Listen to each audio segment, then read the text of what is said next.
বিগত দিনে বিভিন্ন রাজনৈতিক দল থেকে বিরোধী করে আমফান থেকেও তিনি নিজেদের বোনদের সাথে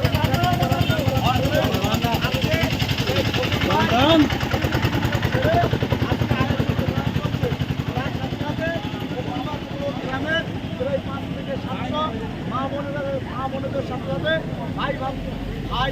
বাপরা যারা আছে সব তুমি আড়ে হ্যাঁ লম্বা না করলে মানাবে না এই জায়গাটা ভিতরে এই জায়গাটা একদম ঘুরছে না সুন্দর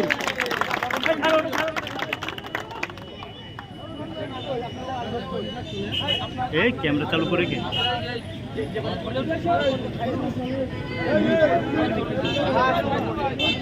ভাই এই বাইক চলে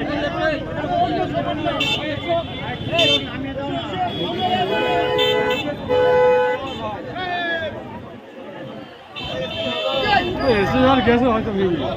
ভাই দাঁড় করা হালাম ভাই হালাম ভাই হালাম ভাই সামনে একদম সামনে এই চলে যায় বলে সামনে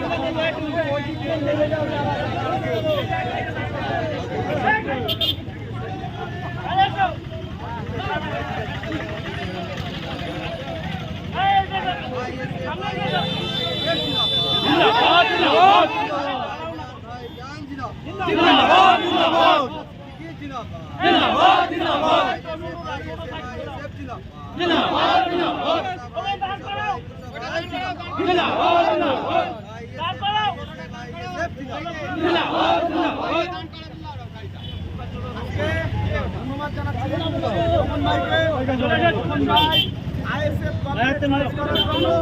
আজকে আমরা তপন ভাইকে ধন্যবাদ জানাচ্ছি যেহেতু এখানে আইএসএফ একমাত্র মুখ আর আমাদের পক্ষ থেকে খোকনবার কাছে আমরা আশা রাখবো আমাদের দলের যেটা গাইডলাইন সিস্টেম যেটা আছে খোকন ভাই সেই গাইডলাইন সিস্টেম মেনে চলবে এবং লিগালভাবে আমরা খোকন ভাই সহ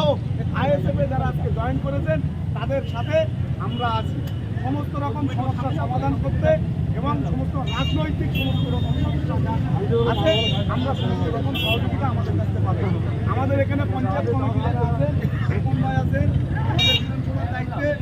সালাম ভাই আছেন নাম বলা সম্ভব হচ্ছে না রহিম ভাই আছে যারা আছেন সকলকে আমি ধন্যবাদ জানাচ্ছি আগামী দিনে আমরা চাইব খোকনবার মতো যারা আছেন এই পঞ্চায়েতে আর যারা মেম্বার যারা আছেন তাদেরকে বলবো যে ভাই যদি শেষবারের মতো আপনাদেরকে মনে করেন যে সুস্থতার সাথে আমি রাজনৈতিক কোনো দল করবো সেটা একমাত্র আপনাদের অপশান আইএসএফ আসুন আপনারা আইএসএফে আসুন আমরা আগামী দিনে একদম নিষ্ঠার সাথে এই চৈতা পঞ্চায়েত আইএসএফের পক্ষ থেকে আমরা পরিচালনা করব 1 টাকা সেখানে কাটমানি থাকবে না 1 টাকা দুর্নীতি থাকবে না এ দায়িত্ব আমরা নিয়ে বলছি